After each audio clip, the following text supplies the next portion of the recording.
Hello friends, welcome on my channel. कैसे हैं आप सभी? उम्मीद है अच्छे होंगे, पढ़ाई लिखाई भी अच्छे से कर रहे होंगे।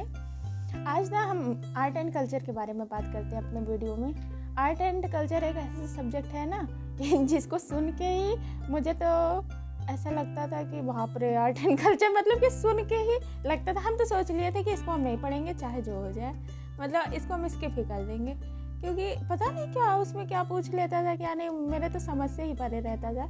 लेकिन ना आज आर्ट एंड कल्चर मेरे लिए आसान हो गया है। तो हम आपको बताएंगे कि हमने क्या स्ट्रेटजी अपनाई जिसकी वजह से आर्ट एंड कल्चर मेरे लिए इतना आसान हो गया है। शायद आपके लिए भी हेल्पफुल रहे, क्योंकि आर्ट एंड कल्चर बहुत लोगों को नापसंद होता है। तो बेसिकली मैंने क्या किया कि आर्ट एंड कल्चर के लिए मैंने विजन का जो प्रिंटेड नोट्स होता है वो ले लिया।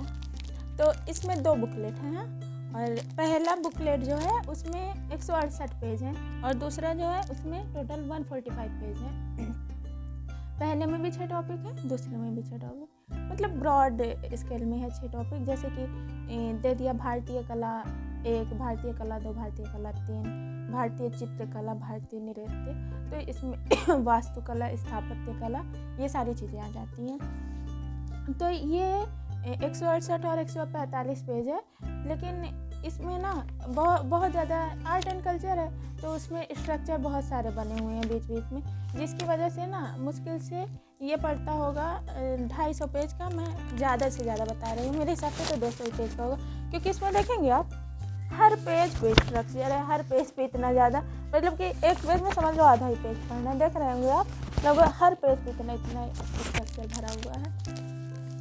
तो फिर मैंने सोचा कि जब इसका मैंने पूरा एनालिसिस किया तो मैंने देखा कि लगभग 200 पेज पढ़ने पड़ेंगे मुझे अच्छे से। तो फिर मैंने सोचा कि हम 200 पेज नहीं पढ़ सकते। तो फिर होता है ना, साल भर पहले से हम लोग प्रिपरेशन स्टार्ट करते हैं यूपीएससी का। तो फिर मैंने इसको अगस्त से आई थिंक, हाँ अगस्त से स्टार्ट किया आर्ट एंड कल्चर पढ़ना। तो मैं इसको ज़्यादा नहीं पढ़ती थी, क्योंकि मेरे मन में वो फोबिया बना ही हुआ था आर्ट एंड कल्चर वाला। तो मैं ना डेली इसको आधे घंटे ही पढ़ती थी, लेकिन मैंने एक भी दिन स्किप नहीं किया, डेली आर्ट एंड कल्चर पढ़ती हूँ आधे घंटे। तो अब कंडीशन ये है ना कि मैंने जो भी इम्पोर्टेंट चीज़ें हैं सबको मैंने हाईलाइट कर लिया हुआ है, और मेरा ना एक टॉपिक पढ़ने के बाद में ना मैं उसको जब तक 6-7 बार रिवीजन नहीं कर लेती, उससे सेटिस्फाई नहीं हो जाती, तब तक मैं आगे बढ़ती नहीं हूँ। मतलब ये नहीं कि 100% चीज़ें मुझे याद ही है, ये है कि 80% तो फिर भी मायने बनानी चाहिए ना। तो मैं अब जितना भी इम्पोर्टेंट चीज़ें हैं उसको मैंने हाईलाइट कर लिया है, और जो मुझे टफ लगता था उसका ये देखो मैंने इधर शॉर्ट नोट्स भी बना लिया है, कहीं पे, हर जगह नहीं, बहुत ही रेयर जगह पर। तो वैसे तो हाईलाइट कर लो, उसी को बार बार रिवीजन करते रहो तो वही चल जाता है। तो इसमें है क्या ना कि पार्ट 1 ना थोड़ा टफ है, थोड़ा क्या बहुत टफ है। जब स्टार्टिंग में पढ़ेंगे ना आप तो समझ से ही परे रहेगा। हमने तो 2 रीडिंग की थी, तो 2 रीडिंग में मुझे समझ ही नहीं आया था कि ये पूरा लिखा क्या है, कि सेंटेंस ही नहीं समझ आता था। लेकिन ये है तीसरी रीडिंग, चौथी रीडिंग में अच्छे से समझ आने लगा। उसके बाद 5वीं 6वीं में तो जैसे लगता है कि हाँ अब याद है। तो मैंने ना पार्ट 1 को बहुत ही अच्छे से प्रिपेयर कर लिया। पार्ट 1 में आता है सारा स्थापत्य कला है, चित्रकला है, नृत्य वगैरह है, जितना भी जितने भी नृत्य हैं, जैसे मोहिनीअट्टम, ये सारे, तो सब कुछ मैंने अच्छे से पढ़ लिया। तो पार्ट 1 को अगर आप अच्छे से पढ़ लेंगे ना, उसका 7-8 बार रिवीजन कर लेंगे, अगर आपका पार्ट 1 तैयार हो जाता है, तो जो ये विजन का प्रिंटेड नोट्स आता है ना, इसका पार्ट 2 बहुत ही आसान हो जाता है आपके लिए। इसमें वही जो पार्ट 1 में चीज़ें दी हुई हैं, या फिर आपको बहुत सारी चीज़ें पहले से ही पता रहेंगी, मोटा मोटी इसमें ऐसे ही हल्का फुल्का दे दिया हुआ है। देखो इधर दिखा रहे हैं हम आपको, जैसे इधर देखो पार्ट 2 में क्या दिया हुआ है, Srinivasa Ramanujan, sir C V Raman, Subrahmanyan Chandrasekhar. और इधर भारत में धर्म एवं दर्शन आ जाता है, जिसमें हिंदू धर्म के बारे में, और वैष्णव धर्म, शैव धर्म, और इस्लाम धर्म, सिख धर्म, ईसाई धर्म, यहूदी धर्म। तो ये सारी चीज़ें काफ़ी आसान लगती हैं पढ़ने में।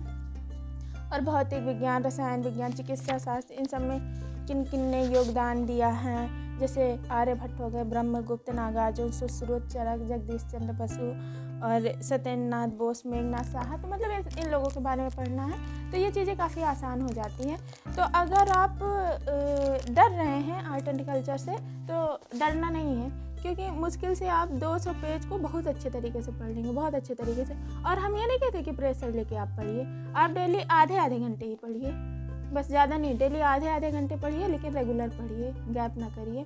तो अगर आप 7-8 महीना पहले भी प्रिपरेशन शुरू करते हैं तो डेली आधा आधा घंटे पढ़ते हैं तो आपका प्रीलिम्स तक तो अच्छे से तैयारी हो जाएगा। तो मेरी तो भाई यही स्ट्रेटजी थी आर्ट एंड कल्चर के लिए।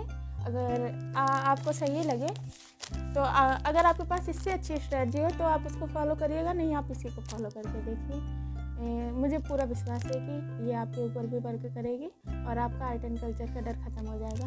और ये पढ़ने के बाद फिर प्रीलिम्स का आता है ना प्रैक्टिस सीरीज दृष्टि वालों का, वो उसमें से आर्ट एंड कल्चर से रिलेटेड जितने भी प्रीवियस ईयर क्वेश्चन हैं वो सारे सॉल्व कर लीजिए।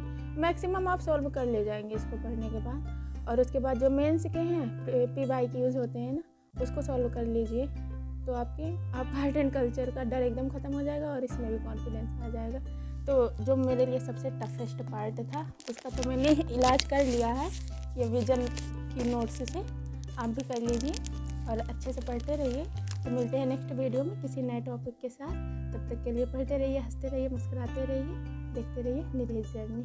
और हाँ, अगर आपको मेरा वीडियो पसंद आया हो तो प्लीज़ इसको सब्सक्राइब कर लीजिए, लाइक कर दीजिए और अपने दोस्तों के साथ शेयर कर दीजिए। Okay, bye bye, take care.